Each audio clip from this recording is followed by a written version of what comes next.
हनुमंत उभय दिशि, सब कथा सुनाए पावक साथी दे करी जोरी प्रीत बढ़ाए। हनुमान जी राम लक्ष्मण को लाए, दोनों पक्षों को मिलाया, दोनों पक्षों की कहानी सुनाई दूसरे को। सुग्रीव की पूरी प्रॉब्लम राम जी को और राम जी की समस्या सुग्रीव को सुनाई। और फिर पावक साखी देकर अग्नि भगवान को प्रकट किया और अग्नि भगवान की साक्षी में सुग्रीव और राम की दोस्ती कराई। पावक साखी देकर जोरी प्रीत दृढ़ाए। थोड़ा सा यहाँ पर समझ के सुनना आपको है। हनुमान जी ने सुग्रीव और राम की दोस्ती अग्नि की साक्षी में कराई। अग्नि को प्रकट किया, उसकी साक्षी में कराई। अग्नि की साक्षी में दोस्ती क्यों कराई? अथवा यूं कह लो कि हनुमान राम जी ने सुग्रीव को दो तत्वों के साथ स्वीकार किया। एक हनुमान बीच में है और दूसरी अग्नि बीच में है। अग्नि और हनुमान के बीच में, दोनों के बीच में है, तब राम ने सुग्रीव को स्वीकार किया है। सुग्रीव मीन्स जीव।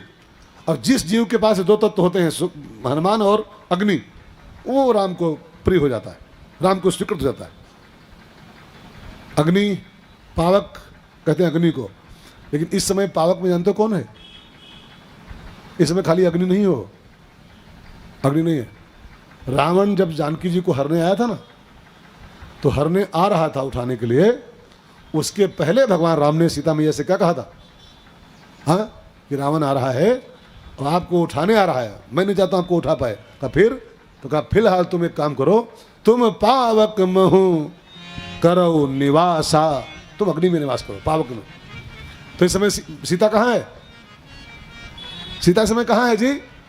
अग्नि में है ना। अग्नि की साक्षी में दोस्ती हो रही है जीव ब्रह्म की, तो अग्नि में इस समय सीता है।